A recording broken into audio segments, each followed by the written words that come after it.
ఈ కార్యక్రమానికి ఫస్ట్ కృషి ఎవరిదా అంటే ఈ హెచ్ఎం మేడం దర్శియా గారి.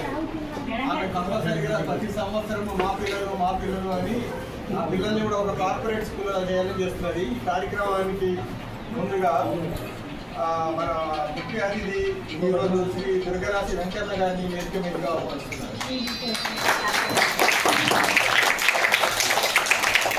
అలాగే మా మిత్రుడు విద్యానగర్ గారిని శ్రేయోభిలాషి శ్రీ వాసిరెడ్డి మురళి గారిని వేదిక మీదకి సగర్వంగా ఆహ్వానిస్తున్నారు.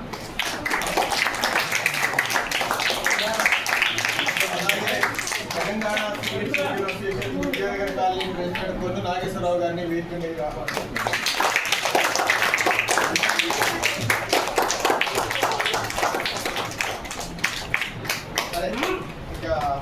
హెచ్ఎం గారికి మనకి జాగలేని ఉంటుంది. హెచ్ఎం గారికి మిత్రులారా, ఈ కార్యక్రమం గురించి 2 మాటల్లో